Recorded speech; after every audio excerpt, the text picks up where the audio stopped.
तो चलिए शुरू करते हैं। पढ़ाई लिखाई में ध्यान लगाओ, IAS बनो और देश को संभालो. IMP चे न्यूमेरिकल तेच आपण बघणार आहे कसं सॉल्व्ह करायचे. तर एक्झामला नेहमी रिहिटिंगचं न्यूमेरिकल येते, तर ते आपण स्टेप बाय स्टेप बघू का ते कसं सॉल्व्ह करायचे.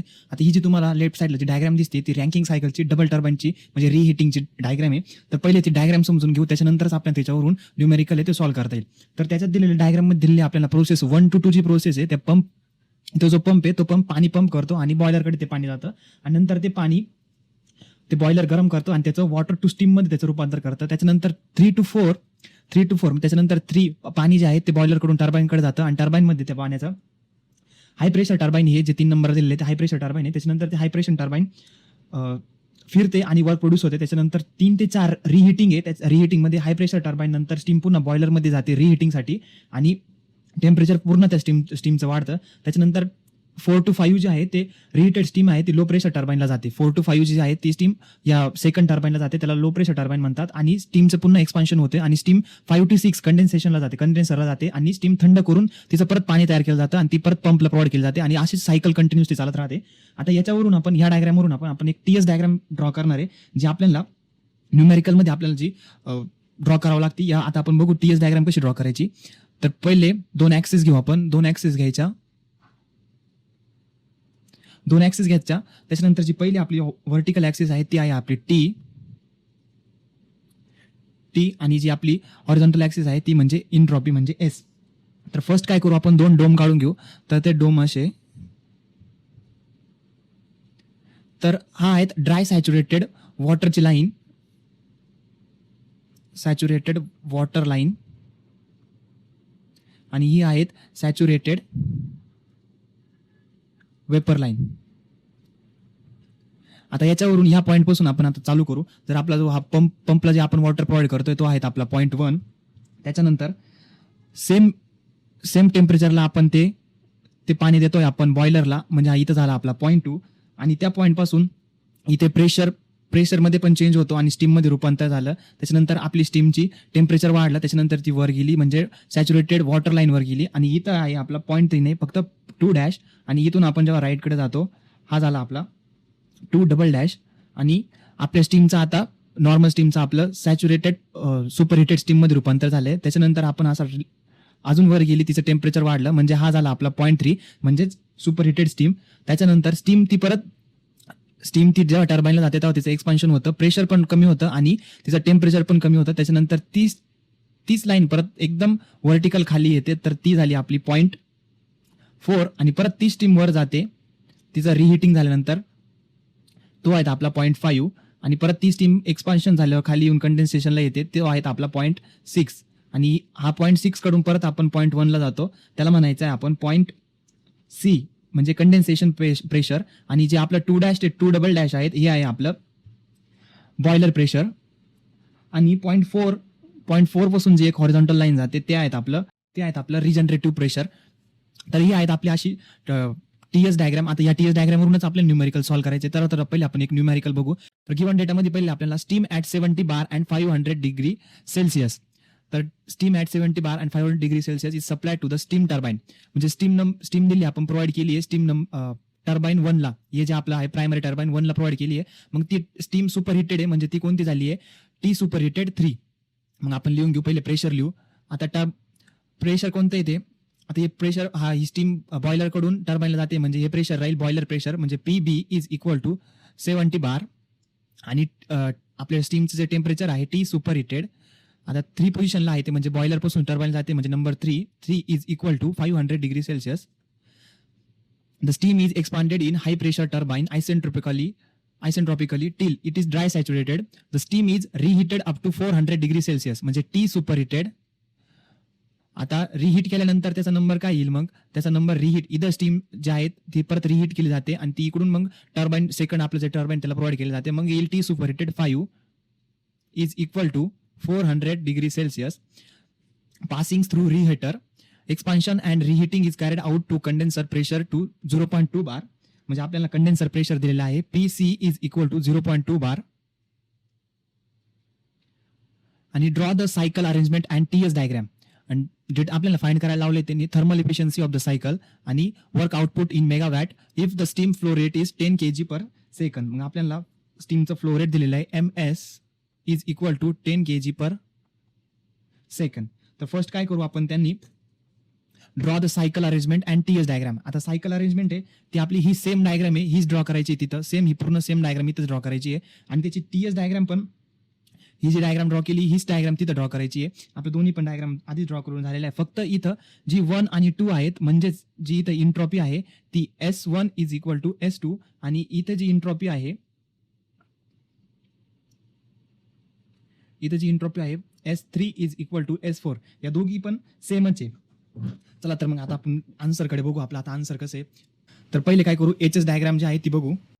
तर ही आहेत आपली एच एस डायग्राम. ह्या एच एस डायग्राम आपल्याला ड्रॉ करून काही व्हॅल्यू घ्यायचं आहे. तर पहिले एच एस डायग्राम कशी ड्रॉ करायची, आता हे व्हिडिओ स्किप न करता बघा. तर फर्स्ट काय करायचं, आपल्याला प्रेशर दिलेलं आहे 70 बार, म्हणजे 0.3चं आपल्याला प्रेशर दिलेलं आहे 70 बार आणि त्याचं टेम्परेचर दिलेलं आहे 500 डिग्री सेल्सिअस.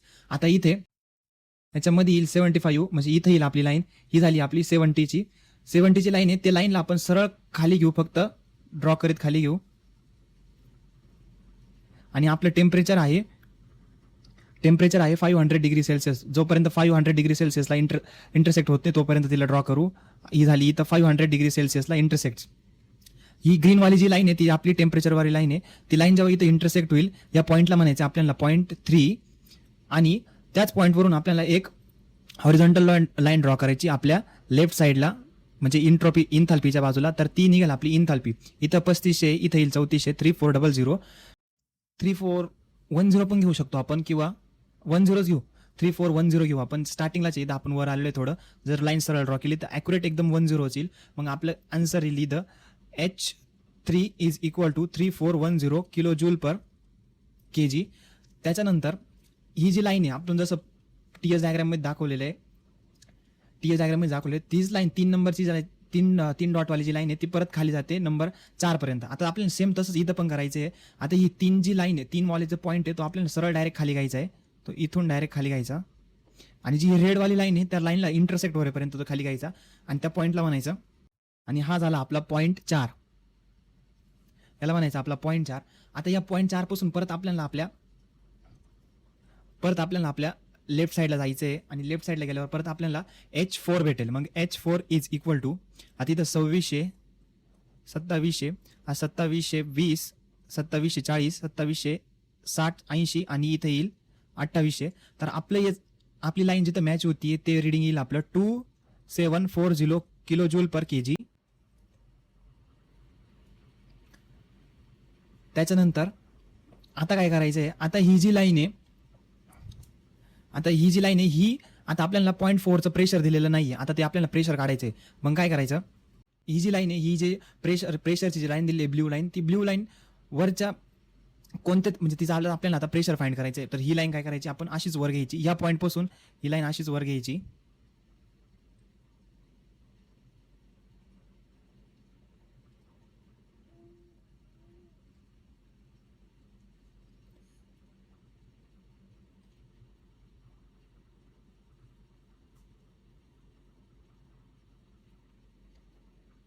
जर इथं 10 आहे आणि इथं 4 आहे, म्हणजे इथं 10 आहे इथं 4 आहे, तर यांच्यामधलं डिस्टन्स आहे इथून, तर ही लाईन येईल 4, ही असेल 9, ही असेल 8, ही असेल 6 आणि ही असेल 5 आणि 5च्या थोडी पुढे मग आपल्या येईल व्हॅल्यू 5.5. म्हणजे ही आपली प्रेशर किती येईल 5.5 घेऊ आपण, 5.5.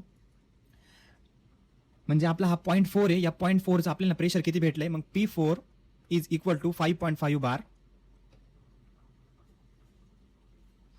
आता काय करायचं आपल्याला,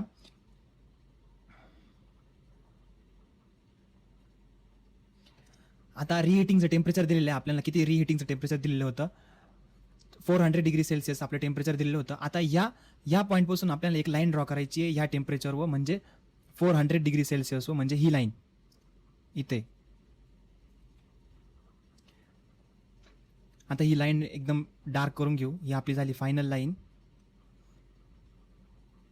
आणि या लाईन पासून परत एक हॉरिझॉन्टल लाईन ड्रॉ करू. एक हॉरिझॉन्टल लाईन ड्रॉ केली तर आपल्याला भेटेल इथं, हा झाला पॉईंट आपला H5. आणि या H5 पासून आपले 3100, 3200 आणि हे येईल 3300. आपली व्हॅल्यू येईल 320, 340, 360. म्हणजे आन्सर येईल आपलं 6 is H5 is equal to 3260 kilojoule per K G. H5 भेटला आपल्याला. आता H5 पासून परत पहिल्यासारखं आपल्याला परत व्हर्टिकली जोपर्यंत या डोमच्या लाईनला आपण इंटरसेक्ट करत नाही तोपर्यंत खाली जायचं आणि जेव्हा इंटरसेक्ट होईल लाईन त्या पॉईंटला म्हणायचं 0.6. आता 0.6 झाला. आता या पॉईंटपासून परत आपल्याला आपल्या लेफ्ट साईडला एक हॉरिझॉन्टल लाईन ड्रॉ करायची आणि हॉरिझॉन्टल लाईन ड्रॉ करायची. त्या पॉईंटला आपली जी इनथाल्पी येईल ती इनथाल्पी आपण कॅल्क्युलेट करू. ही झाली 250026 आणि ही येईल 220 किलो जूल पर के जी आणि ही असेल आपली H6. आता सगळ्या व्हॅल्यू आपल्याला भेटल्या आहेत, फक्त आपली ड्रायनेस फ्रॅक्शन काढायची राहिलेली आहेत. आता आपण या डॉमच्या लाईनला एकदम क्रॉस आहे त्याच्यामुळे ड्रायनेस फ्रॅक्शन आपण 1 घेतली तरी चालेल, म्हणजे x इज इक्वल टू 1. एवढं काय ॲक्युरेट सगळ्यांचेच व्हॅल्यू येणार नाही, कोणाचे पण जे प्रत्येकजण रिडिंग कसं घेतो त्याच्यावर त्याचे रिडिंग येतील, त्याच्यामुळे थोडाफार रिडिंग खालीवर होऊ शकत्या. आता आपले सगळे पॉईंट ड्रॉ करून झालेले आहेत. आता आपल्याला काय करायचं आहे, आता आपल्याला स्टीम टेबलवरून काही व्हॅल्यू घ्यायच्या आहेत. तर ते पहिले व्हॅल्यू घेऊ.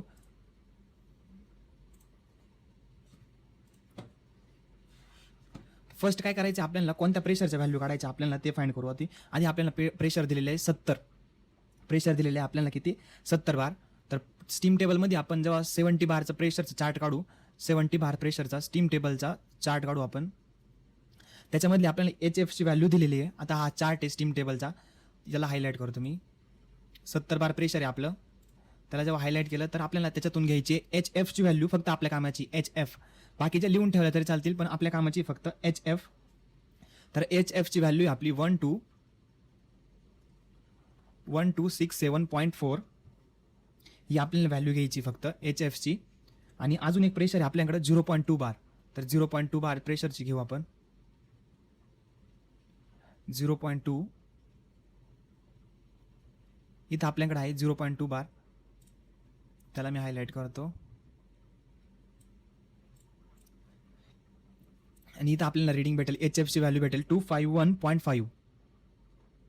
या व्हॅल्यू घेतल्या आपण स्टीम टेबलवरून. चला तर आपलं न्यूमेरिकल सॉल्व्ह करू. पंप वर्कने आपल्याला काढायचे. आता H1 ची व्हॅल्यू आपण ग्राफवरून स्टीम टेबलवरून घेतली. H1 ची व्हॅल्यू आली आपली, H1 इज इक्वल टू 251.5. 251.5 आपल्याला अशी H1 ची व्हॅल्यू भेटली. आता आपल्याला नेक्स्ट फाइंड करायची H2 ची व्हॅल्यू. H2 ची व्हॅल्यू कशी फाइंड करणार, तर त्यासाठी आपल्याकडे फॉर्म्युला आहे. पंप वर्क म्हणजे काय, WP is equal to H2 minus H1. हे दोन्ही सारखेच आहे. आता पंप वर्कसाठी आपल्याकडे एक फॉर्म्युला आहे, WP is equal to PB minus PC divide by 10. तर या फॉर्म्युलेमध्ये व्हॅल्यू टाकू. तर PB ची व्हॅल्यू आपली 70 बार मायनस PC ची व्हॅल्यू आपली 0.2 divide by 10 is equal to, answer येईल आपलं 70 minus 0.2 divide by 10 is equal to 6.98. 6.98. आता या WP ची जी व्हॅल्यू आहे या व्हॅल्यूमध्ये, म्हणजेच यालाच फक्त आपण उलट करू. याच्या WP च्या ऐवजी आपण इथं H2 मायनस H1 लिहू आणि जो इज इक्वल टूच्या लेफ्ट साईडला जो H1 आहे तो जेव्हा त्याचा राईट साईडला जाईल तो काय होईल, प्लस होऊन जाईल, म्हणजेच प्लस H1. आणि इथे राहील H2 रिमेन राहील जसं तसं. मग H2 is equal to 6.98 plus आपली H1 ची व्हॅल्यू आहे 251.5 इज इक्वल टू, आन्सर येईल आपलं 258.5 किलो जूल पर के जी. आणि आपण आपल्या ग्राफवरून ज्या सगळ्या रिडिंग आहे आपल्या त्या रिडिंग लिहून घेऊ. म्हणजे TS डायग्रामवरून HS डायग्रामवरून ज्या आपण रिडिंग काढल्या त्या रिडिंग आपण सगळ्या लिहून घेऊ. तर H3 आपली 3410. H3 is equal to 3410 kilojoule per K G. H4 is equal to, H4 आहे आपला, H4 आहे 2740 kilo joule per K G. H5 आहे 3260 2620.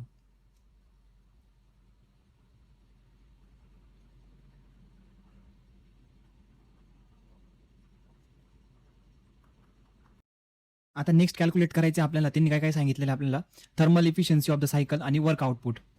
तर पहिले काय करू, त्याची रँकिंग सायकल इफिशियन्सी आहे ती पहिले काढू आपण. त्यासाठी फॉर्म्युला आहे आपल्याकडं. Efficiency R is equal to work done divide by heat supply is equal to work डनसाठी आपल्याकडं परत व्हॅल्यू टाकू वर्क डनच्या WT minus WP divide by heat supply QS. आता याच्यात व्हॅल्यू टाकू WT म्हणजेच H3 minus H3 minus H4 plus H5 minus H6 minus WP divide by H3 minus H2 plus H5 minus H4. आता याच्यात तसं आहे तशा फक्त व्हॅल्यू टाकू. H3 ची व्हॅल्यू आपली 3410 मायनस H4 ची व्हॅल्यू आहे 2740 प्लस H5 ची व्हॅल्यू आहे 3260 मायनस H6 ची व्हॅल्यू 2620 मायनस WP आपला 7. WP आपण वरच काढलेला आहे. इथं जो आपण WP काढला आहे तो आपण 6.98 न घेता फक्त 7 घेऊ. मग 7 डिवाइड बाय 3410. H2 ची व्हॅल्यू आहे आपली 258.5 प्लस H5 ची व्हॅल्यू आहे 3260 मायनस H4 ची व्हॅल्यू आहे 2740 मल्टिप्लाय बाय 100. म्हणजे आपला आन्सर पर्सेंटेजमध्ये येईल इज इक्वल टू आन्सर आलं आहे आपलं 35.48%. आता नेक्स्ट आपल्याला कॅल्क्युलेट करायचं आहे work ratio.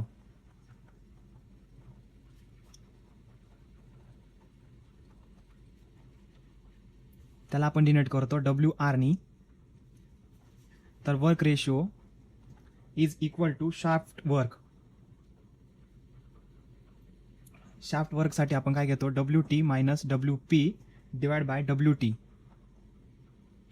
Is equal to WT ची व्हॅल्यू आपली WT साठी आपण काय घेतो H3 minus H4 plus H5 minus H6 आणि WP साठी घेतो आपण WP ची व्हॅल्यू काढलेली आपण ऑलरेडी 7 आहे. आणि WT कसा काढायचा WT साठी same H3 minus H4 plus H5 minus H6. आता पहिले आपण WT's फाइंड करून घेऊ. WT is equal to H3 minus H4 plus H5 minus H6 is equal to H3 ची व्हॅल्यू आपली 3410 मायनस H4 ची व्हॅल्यू आहे 2740 प्लस H5 ची व्हॅल्यू 3260 मायनस H6 ची व्हॅल्यू 2620 इज इक्वल टू 1310. ती व्हॅल्यू इथे आपण पुट करू 1310 मायनस WP ची value 7 divide by 1310 is equal to म्हणजे आपला 0.9946. आणि पॉवर आउटपुट आहे आपलं लास्ट आपलं जे सांगितलं त्यांनी work output in megawatt if steam flow rate is 10 kg per second. त्यासाठी फॉर्म्युला आहे आपल्याकडं power output is equal to MS multiply by WS. आपण जे शाफ्ट वर्क काढलेलं आहे तर WS म्हणजे shaft work is equal to तर त्यासाठी फॉर्म्युला आहे WT minus WP is equal to आपल्याकडे WT ची व्हॅल्यू आहेत 1310 मायनस WP ची व्हॅल्यू आपली 7 is equal to 1310 minus 7 is equal to 1303. ती व्हॅल्यू इथे पुट करू 1303 is equal to 10 into 1303 is equal to 13030 kilowatt. हे झालं आपलं फायनल आन्सर. जर तुम्हाला हा व्हिडिओ आवडला असेल तर इंजिनियर एक्सप्लेन चॅनलला सबस्क्राईब करा, या व्हिडिओ लाईक करा आणि प्लीज छानशी कमेंट करा. आणि thank you so much for watching.